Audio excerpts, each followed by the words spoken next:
Super story. ஒரு ஊரில் நல்ல மனிதன் வாழ்ந்துட்டு வந்தான். அவன் பெயர் சிவா. அவன் எல்லாருக்கும் உதவி செய்வான். அன்னைக்கு ஒரு நாள் ஒரு வயதான பாட்டி கீழே மயங்கி கிடந்ததை பார்த்து மருத்துவமனைக்கு உடனே ஃபோன் பண்ணி சொன்னார். அவர்களுக்கு 2 பிள்ளைகள் ஆப்போசிட், ரொம்பவே கெட்டவங்கள். அன்னைக்கு ஒரு நாள் அவங்க பிள்ளைகள், அப்பா நாங்க வெளியே விளையாட போக போறோம். அதற்கு சிவா, ஒன்னும் தேவையில்லை, நீங்கள் வீட்டுக்குள்ளேயே அமர்ந்து விளையாட. அவர் மனைவி, ஏங்க இப்படி பண்றீங்க? பசங்களுக்கு எப்பனாச்சும் தானே லீவ் தராங்க, விளையாட தேவையில்லைன்னு சொல்கிறேன், நீங்கள் போகக்கூடாது.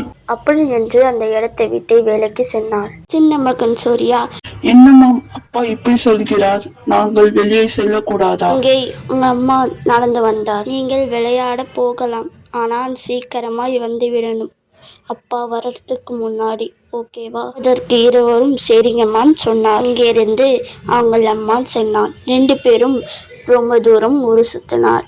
அப்போது ஒரு முனிவர் அங்க இருந்தார். அண்ணா, ஒரு முனிவர் தியானம் பண்ணிட்டு இருக்காரா இல்லையான்னு டெஸ்ட் பண்ணலாமா அப்படி என்று தம்பி கேட்டார். உடனே அண்ணன் விக்னேஷ், அப்படியா, சரி, நம்ம உடனே பார்க்கலாம் அப்படி என்று சொன்னார்.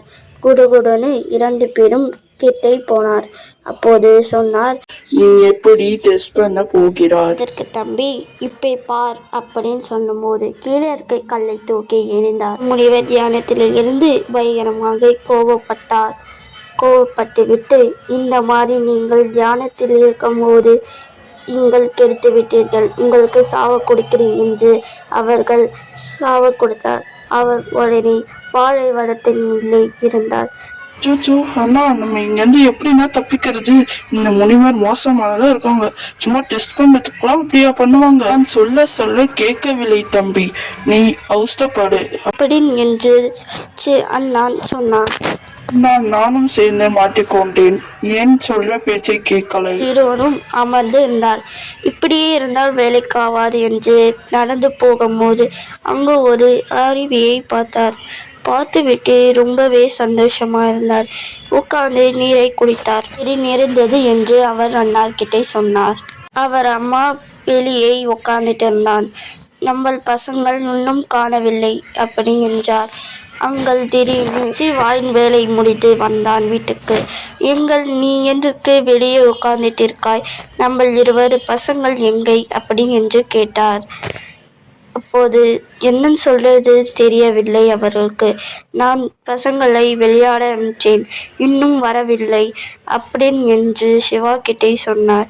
சிவா உடனே, நான் சொல்ற பேச்சை கேட்காமல் ஏன் வெளியே அனுப்பிச்சே? நான் போய் தேடுகின்றேன், நீ இங்கே இரு. அதற்கு சாரி அப்படி என்று சொன்னார்.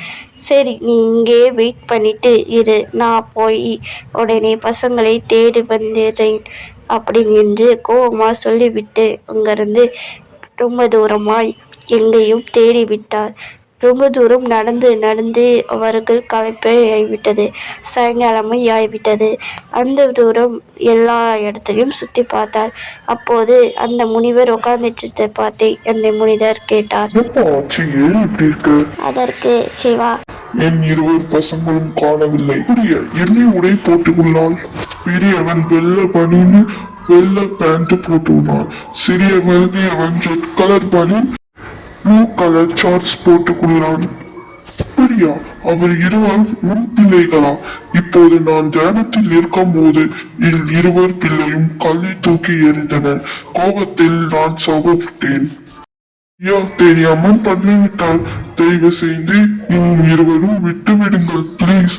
நீ எனக்கு உதவி செய்தார். நான் பசியில் இருக்கும் போது எனக்கு நீ சாப்பாடு வாங்கி கொடுத்தார். நானும் உனக்கு அதுக்கு பதிலாக உதவி செய்கிறேன். இருமே. ரொம்ப நன்றி முனிவர், நீங்கள் சீக்கிரமாய் இருவரும் வந்துவிட்டார். சூர்யா, அப்பா தெரியாம பண்ணிட்டேன்ப்பா, நீ இனிமே தப்பா பண்ண மாட்டேன். சாரிப்பா, உங்க சொல்ற பத்தி கேட்காம பண்ணிட்டோம்ப்பா, சாரிப்பா. பெரியவன், ஆமாப்பா, நான் ஒண்ணுமே பண்ணலப்பா, நான் வேணாம் தான் சொன்னேன். இவன் கேட்காமல் கல்லை தூக்கி அந்த முனிவர் இறந்து விட்டார். அதற்கு சிவா, என்கிட்ட சாதி கேட்டு பிரயோஜனம் இல்லை. நீங்கள் முனிவர்கிட்ட சாரி கேளுங்கள், அப்போதான் சரியாகும். அப்படி என்று சொன்னார். சரி என்று சொன்னார். இருவரும் என்னை மன்னித்திடுங்கள் முனிவர், அப்படி என்று காலிலே விழுந்து அழுதார். மேலும் இந்த மாதிரி முனிவர் பார்த்திருந்தால் கல்லை தூக்கி எறியாதீர்கள்.